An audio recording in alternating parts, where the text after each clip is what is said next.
Welcome back to the Cricket Today podcast on Monday, February 5. Buzzing from a great weekend of cricket. I got to go to the match at the MCG with Mark, who was absolutely up and about. The weekend also featured 2 Australia vs West Indies ODIs and some international crickets and test matches as well that we'll get into. We're buzzing all of our new subscribers on YouTube, so thank you very much for getting around Cricket Today podcast, getting heaps of traction on that, so we're very happy with that. Send in any questions in those YouTube comments or any of the socials, just because we can answer them on the podcast, we can answer them in the comments, and we can build up a bit of fun between us and the audience, so get around that if you can. We'll get right into it. I'm your host, Leo McAllion, also known as the Stats Guy. I'm here with Leo Mullaly. He's also up and about. How you going, Leo? Yeah, good, thanks, Stats Guy. I am up and about. Not sure why. Aussies bounce back, that's probably why. Oh, it's because the podcast is back on a Monday and we love a big show. Also with Marcus Bazzano. Couldn't drag him out of Bay 13 on Friday. How you going, Marcus? Oh, it was great fun. Escaped the security guards a few times, and it was great. It was always going off there. When we first got there at the G, I was thinking, oh, geez, it's a bit quiet over there. And then towards the end of the day, it was going off. Today, as I mentioned, we went to that one at the MCG, Australia versus the West Indies in the ODI. We're going to break down both of the ODIs between those two teams. One was at the G, MCG, and one was at the SCG. Going to do a yeah, nah, including that from the first match, a short recap of what's going on, and then a bit of a look into the second test between India and England. Leo's not very happy before this show because England might actually have a chance to win again, which is crazy. It's a great test match between two of the best sides in the world. So let's get right into it, lads. First ODI at the MCG. It was actually a pretty fun match. When we went there, we met some fun people as well, Marcus and I, so check them out on the socials. West Indies #1 fan, I reckon we met with the full kit and everything. So what happened in that one, Leo? Just quickly with the scores, and then we'll have a bit of chat about it. Yeah, Windies batted first, and it was very similar to how they batted throughout the test match, sort of just going along, really, nothing too much happening. Keacy Carty, I hope I pronounced that right. I think it's Keacy, yeah. Keacy Carty, 88 of 108. He was really, really impressive. Didn't know much about him. Anchored the innings. Really, really strong at the top of the order. Batting at 3 there. But Xavier Bartlett was superb, wasn't he? 4 for 17 off his 9 overs. What do you say, Stats Guy? The best outswinger in Australia? The best outswinger in Australia right now. I'm saying that, I'm not saying he's the best overall bowler, but the way he can get that outswinger goal, and not many people can play him. I know that's a big call, but I think he is. You heard it here first. That's why I think Xavier Bartlett is the best bowler ever. Marcus would be spewing, though, because he spent the whole podcast talking down Bartlett, and then he performs like that. So, I think Xavier Bartlett actually listens to this show, and he's probably thinking, oh, I need to prove that Marcus wrong. What happened with that one, Marcus? Oh, yeah. Well, I can only hold my hands up. I'm happy that he proved me wrong because he was excellent, wasn't he? Bowled an absolute peach for his first wicket. To knock, I think it was Justin Greaves over the top of off stump. So, yeah, he was great. He was awesome. Yeah, and then Australia, they took over with the bat. Inglis was sort of all guns blazing at the start, wasn't he? 65 off 43. Didn't see much of Trav Ball, which was a shame, but it was the Smith and Green show. Smith going at a run of balls. I had to double check the scorecard when I saw that. And then, Green just played a nice anchoring innings as well. But we go to the slog of the weekend. Stats Guy, who'd you like here? Well, as you mentioned, Inglis, we were a bit hesitant talking about him last podcast, saying, should he open, should he not? He came out just hitting absolute bombs. The one slog of the weekend, I want to say, is clipped it off his legs. We're at the G, we're sitting probably right behind the bowler. He clipped it leg side, past the boundary, past about 5 or 10 rows back at the G. That's one of the hardest shots. I think a lot of guys get caught on the boundary, or at least it trickles for a 4. He's hit a 6 well over the ropes and into the crowd. It was absolutely awesome. So that's going to be the slog of the weekend. Really proved me wrong opening. Obviously, he's a class player. He's been really good for the Perth Scorchers, really good in domestic cricket, just all last couple of years pretty much. And he's awesome. I wouldn't mind seeing him in almost all formats over Carey at the moment, which is, I know, another big call, but he's in really good form, and just glad to see the slog of the weekend. Definitely was an absolute ball. Marcus and I were pretty shocked with that one, how far I went. Don't you reckon, Marcus? Yeah, well, I definitely back that big call that you just said, Inglis over Carey in most formats. I'd take that. But yeah, that hit was huge. It would have been almost 100 metres at least. Like 5 or 10 rows back at the MCG is huge. Nuts. But Jake Fraser-McGurk, a little bit stiff for slog of the weekend as well, coming for his debut. True. .4-6, and then he gets out. So in classic Jake Fraser-McGurk style, the rooster. Yeah. I think they were talking on the radio. He's never going to change his style of just going for it. Pretty much after he has a few siders. Oh yeah, no, I'm in now, and then just bang, and then he got out pretty annoyingly. So I think he needs to improve on that one, and might have to put his head down a bit. But that's the way he plays, a bit like Maxi, just going for it. The young big show there, they're calling him. So we talked about Xavier Bartlett. Marcus, you got a bit of a nah for us about him? I do. And it was about his excellent figures of 4 for 17 off 9 overs, which is just ridiculous. He's got an average of, I think, 4.2 or something, which is, just crazy to even think about. But is Xavier Bartlett's ODI debut the best we've ever seen? Oh, you go, Leo. Statistically, no. But in terms of like what I've watched, probably like that's a bit stiff. The second best statistically, no. Well, it's not. You asked is it the best, so it's not. But I didn't watch Tony Dodemaide take 5 for 21, and I watched Bartlett take 4 for 17. So maybe in terms of me watching it, yes. What do you reckon, stats boy? I did have a look at some of the highlights. I don't know why you called me that, but anyway. I did have a look at some of the highlights. You got Stuart McGill, I think he had 4 for 19. That was an awesome bowling effort. Then I saw some of the highlights of Tony Dodemaide's 5 for 21. I'm gonna say why not? I think Bartlett, just the absolute peach that he bowled at first up. We're going to talk about it later for the Jaffa of the weekend. There's a bit of a rival there, but the absolute peach he bowled first up was probably one of the best bowls you can see for someone bowling on debut. That was unbelievable. I know it was against the West Indies, but some of those guys at the top of the order actually have really decent averages. Like, I'm not sure if he got Shy Hope out. I need to double check that, but he averages 50-something in 51 in ODI cricket. You got guys at the top of their order that aren't chumps. Bartlett was getting out some really good players, and I'm going to say, why not? Best ODI debut. Just a big for me, Marcus. What about you? Your own nah? I'm going to lean towards no.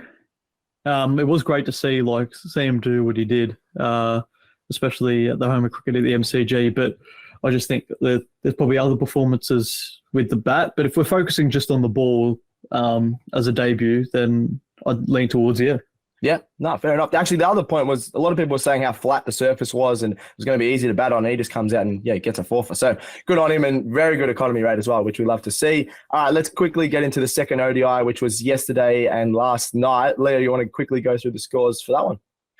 Well, the Aussies were in a bit of trouble at one stage. I think 5 for 100 odd. And there were just a lot of starts, weren't there? You know, Cam Green got himself in, Marnus, Matt Short, Hardy, even Sutherland, all got these starts. But it was Abbott who really surprised me, 69 of 63. I think I was with my mate and I was just having a go. We were both having a go at why the hell is Abbott batting above Sutherland? It's an absolute joke. And then he comes out and hits 50. So that's why, yeah. Yeah, that proved me wrong. But Moti, he was brilliant with the ball, 3 for 28 off his 10, really slowed things down for the Aussies when it looked like Short and Hardy were going to get going. Got the big wicket of Matt Short as well. And then, the Windies, they're just bit slow at the start, and then they had to play catch up and sort of got themselves, I guess, just, needing to play a bit more aggressively, and we just held our own and got wickets from that. Abbott 3 for 40 off 10. I was bagging him on Thursday saying Joe Richardson's better. He still probably is, but good on Sean Abbott for playing well. And Carty again, 40 off 51. Another top score for him. He gets the moral victory of the week while we're here. So he got back-to-back top scores, but they did not win. Can't really hold your hat on that one.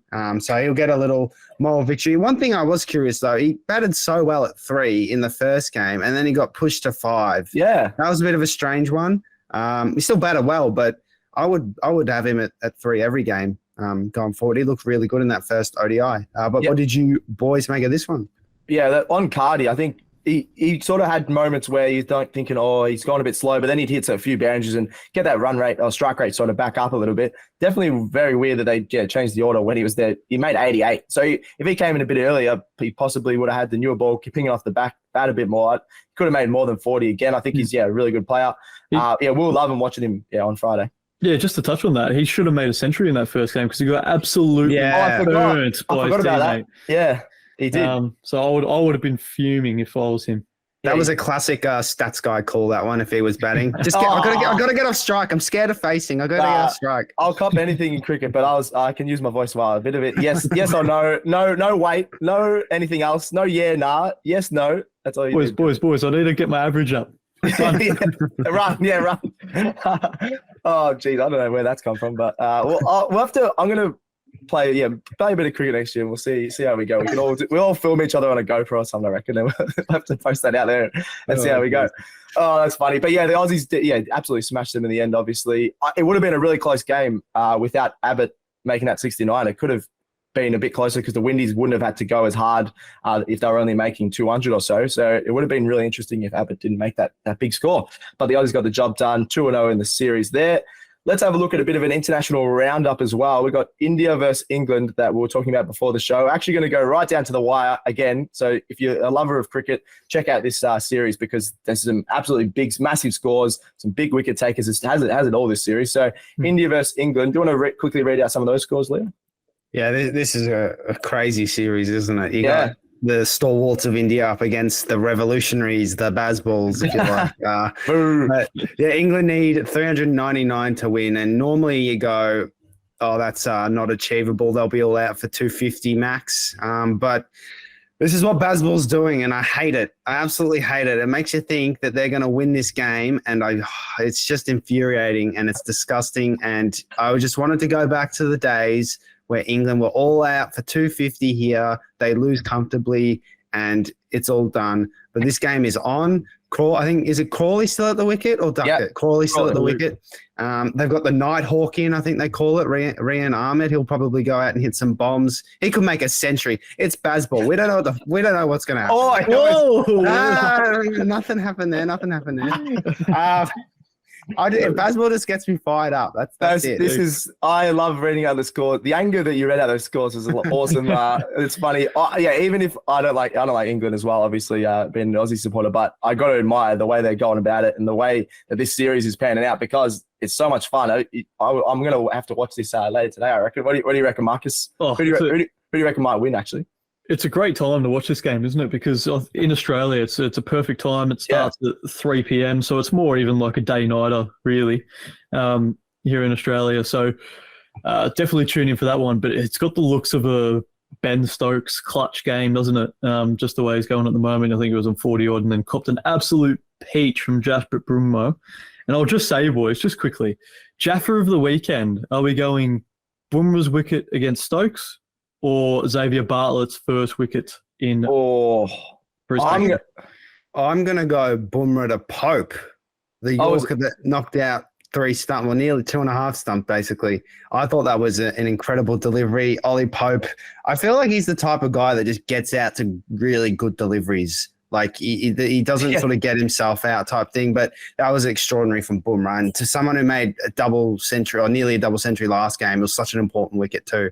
Yeah, I'm going to go Bumrah as well. I think he's the best reverse swing, but like once the ball is a bit older, he just has it perfectly swinging either way. He's unstoppable. Awesome to watch, bro. With that really straight action he gets, it's so hard to read which way it's going to swing with that reverse swing. He swung that a mile. It felt like it was coming off the pitch, and then it cleaned up all 3 stumps. As you mentioned, Pope, Stokes wicket is really good, but the Pope one, where Pope's pretty much on his face, it was like a stick cricket wicket. If people out there played a bit of stick cricket, where you get cleaned up as well as the stumps. So I think that was pretty funny, and that's going to be my Jaffer of the week. What do you reckon, Marcus, Bartlett or Bumrah? I'm gonna go Bumrah. I just I fancy that a bit more, a bit of touch of extra pace. That little hint away was really good. But you know who also took out 3 stumps on the weekend, boys? Oh, here we go. You. Oh no, I'm not talking about me. Not on you really weekend. Laid that up like you're going to self-trumpet there. This was a week ago. But it's a bit of a moral victory for Ben Folkes, who absolutely ran straight through the stump. Oh, yeah. Did you boys see that when he was keeping? Yeah, that ball's come in and he's sprinted straight through the stumps. That was hilarious. Classic England moral victory there. But in terms of who's going to win this India versus England game, geez, I hope it's going to be India because I cannot stand if England win this Test match. Yeah, we all hate Bazball. We all hate Bazball. I'm gonna say India as well. I think that's such a big score. What do they need? 332 still, but like Leo said, it's going to come right down to the wire. Unfortunately, just because the way they're batting, they've got so many guys just hitting it out of the middle, and they're going to go at a quick pace. So it might be done in the next I was going to say day and a half, maybe even less. It'll be done today, I reckon. It could be done today, which is unbelievable to make 332 runs that quickly, but it's the way they play. So it'll be really interesting, and we'll keep up with that and have a chat about it actually on our next show on Wednesday, which would be when it's all wrapped up, most likely. All right. Can we have a quick talk about, just quickly, I just want to touch on how brilliant Bazball was in the first innings. Who? Bazball, sorry. Yeah. You cut out a bit there. Sorry. So, double century on an Indian pitch is a fantastic effort. And it had to take a 67-year-old Jimmy Anderson to get him out. The experience of Jimmy Anderson. Yeah, 209. That's going to be the biggest score in this series as well. That's unbelievable. The amount of hundreds and massive scores in this series while this guy's getting big wicket hauls is crazy, and that's why it's really awesome cricket. All right, that's it for the Cricket Today show. We covered the Aussie and West Indies ODIs. We'll cover a bit more of the Aussies coming up, and then that England-India Test match, as we talked about then, is so exciting and great for cricket. Even though Australians are not liking Bazball, we'll be back with this on Wednesday with another huge wrap up of a few more of the cricket the next couple of days. So check out the socials and some interviews ahead of the ODI and our next podcast on Wednesday. So get right around the show, subscribe on your podcast apps, Spotify, Apple Podcasts, etc. Like and review it, would you? Chuck a follow to Cricket Today and Cricket Today AU all over the socials. That's Facebook, Instagram, TikTok, and X. Send in any questions on those socials on YouTube. We'll answer them here on the podcast. Have a bit of fun with that. Also, check out Football Today AU, Football Today Pod. We're doing lots of stuff with that with the EPL. Marcus and I are filthy. I can't believe Marcus stayed up and watched the Blues, Chelsea, Blues 4-2. Alex, the host of the show, will be up and about, sadly, because Arsenal beat Liverpool and gave Liverpool their first loss. So, not happy about that, but we'll see how we go on the Football Today pod. So send in any questions at all via the socials. And I think that's it, guys. Thank you very much, Marcus. Cheers, Stats Guy. Thanks, Leo. Thanks, Stats Guy. Thank you very much, Gerald. Thanks to me. And that's another episode of Cricket Today done. We're out.